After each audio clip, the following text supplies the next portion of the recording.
Hey guys, how you doing? Welcome. My name is R.C. Smith, and normally I'm doing videos from the underground bunker at the Laugh-In Comedy Cafe, but we are now into the third week of our 2-week social distancing, and I came upon something really good today, and I decided to make a video here from my home kitchen. If you hear a squeaky toy, it's just Jack running around like a lunatic. It's about time for him to play. So anyway, we'll try to get through this quickly. It's going to be very quick. One of the best things about living here in Southwest Florida is the abundance of fresh seafood. So when I snuck out of the house today, I found some beautiful sashimi grade tuna. By the way, this is my martini. That always goes before anything else. I found some beautiful sashimi grade tuna, which is the best tuna that you can get. We'll talk a little bit about that more in a minute. But I'm going to make a really quick and easy ceviche, which is a sort of raw fish, but it can be as raw as you want it. So let's do really quickly what the recipe is and what the ingredients are. And see, that would be Jack, because there's probably a possum or a scooter guy out front. Anyway, let me go through the recipes really quick. Just like my regular shoots, whatever happens, happens. It's like real life, right? You're in your kitchen, shit happens. I'm in my kitchen, shit happens here. So anyway, let's go over the ingredients really, really quick, and we're just going to put them all in the bowl before we get to the tuna. I'm going to throw in some diced red onions. I'm going to throw in some celery, which will add a really nice crunch, and it is one of Jack's favorite things. We're going to throw in some diced red chili. A lot of heat in this, very hot. If you leave out the seeds and the ribs of it, it's not quite as hot, but you know what? Every now and then you got to ride the lightning. You got to live a little bit. So these are end times. At least experience some flavor. So we put in the red chilies. I'm going to throw in some cilantro. This is the biggest issue dividing America today. Do you like cilantro or do you hate cilantro? Forget conservatives, forget liberals. Where do you stand on cilantro? Some people hate it. To them it tastes like soap. Some people love it. I've learned to embrace cilantro. But if you don't want to use cilantro, if you absolutely hate it, you could use fresh Italian parsley. That would be just as good. You throw that in the bowl, you give that a stir around. I have a diced avocado, which is just a little bit before it turns mushy, so it's got some shape to it. It's got some form to it.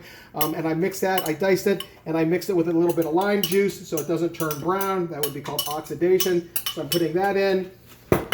I'm giving it all a really good stir. Look at that. Already you could eat that. That's beautiful right there. That would be a great appetizer on a piece of bread.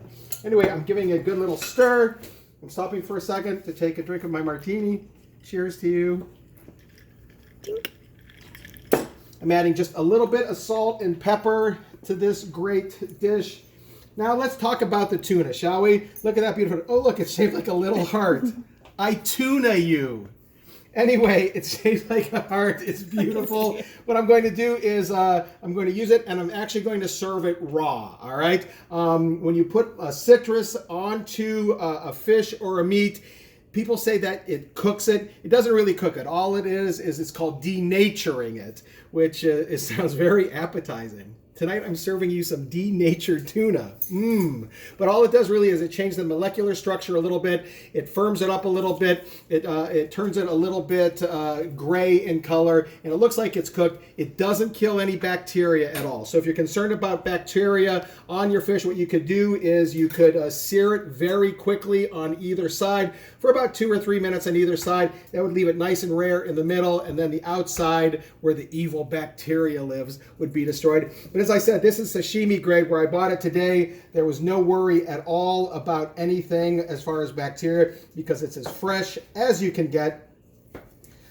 And what I did was I put the tuna in the freezer for about 5 minutes or so. That firms it up a little bit, and that makes it a little bit easier to cut. Anytime you want to cut anything thin or dice anything that's a little wonky as far as texture, if you put it in the freezer for a little bit, that will firm it up. If you want to do that for steaks, if you want to do that for just about anything. So as you can see, I'm just doing a nice little cube here.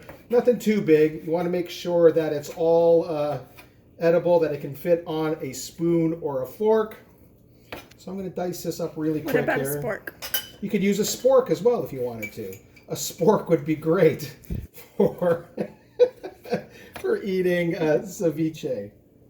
And of course, ceviche is a Mexican word that means Yummy. Yummy. I don't know what it means. I barely speak English. How can I speak other languages? So as you can see, I'm dicing this up into nice pieces. And the best thing about this is that it's so fresh, it doesn't have a smell. If you're buying fresh fish and it smells like fish, run away from it. You want your fish to come from a reputable store, and you want it to smell like no smell at all. It kind of smells like the sea a little bit. And as far as I know, this tuna is local. That is a little bit of fat. We're not going to serve that at all. So as you can see, what I've done is I've taken the pieces and I cut them in half, and then I cut those into nice cubes. Let's move this all out of the way. If I had a cat, I would give that piece of tuna to the cat. Actually, I do have 2 cats, but they're locked in another room because Jack wants to go out right now. So we're going to take care of that with my help. They're going to take Jack out. He's already had his dinner. Is this like the best video ever? Like, it's like actually being in your own kitchen, isn't it? All we need is a couple of kids knocking stuff over, or the phone ringing, or a package being delivered, and it would be just like at your house. All right, so we're finishing up the tuna here. Oh my God, it looks so beautiful. And it's got a nice firmness to it, and kind of almost want to try it by itself. So here we go, bon appetito. Oh my God, it tastes just like tuna. That's weird. Oh my God, it is so fresh and so flavorful. Don't be afraid of raw fish. I know some of you think that raw fish is going to poison you.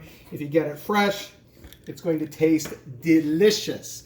All right, so here we have it here. We're going to take our tuna here, and we're going to throw that into all of our other ingredients that we already have in the bowl. And I put this over here. We're going to give it a quick toss. Now this is where the flavorings come in. I'm going to add a little bit more of salt. I'm going to add a little bit more pepper. And now we're going to add the flavorings. I'm using 2 citruses here tonight. I'm using a fresh local orange, and I'm using lime juice. You can use any kind of citrus you want when you're making ceviche. You can use lemon, you can use grapefruit, limes, oranges, whatever you want to use. So I'm going to juice the limes. Limes generally don't tend to be as juicy as some of the other citrus. You want about, I would say, a half a cup of citrus to do this. So there's my lime. I'm going to throw that in there. And then I have my orange. And I think lime and orange adds a really, really nice flavor to ceviche. I actually learned that flavor when I was down in Key West. They have this one restaurant that serves nothing but ceviche. So we toss the lime in. It's got some salt. It's got some pepper. We're giving it a good toss. And what will happen is, as the citrus cooks it, as it firms it up, it's going to have kind of an opaque color to it. Quick, can you name a song that has the word opaque in it?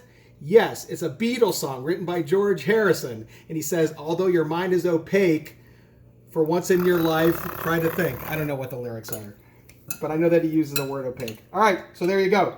That's it. That's the ceviche right there. We're going to let it sort of sit and get all those flavors melding together. It's going to be delicious. I'm going to serve it with some tortilla chips, either store-bought or homemade. And while I'm waiting for this to become opaque, I'm going to make my mind opaque and have a martini. Thanks for listening. Share this video. If you have any recipe ideas that you would love for me to make, go ahead and get in touch with me.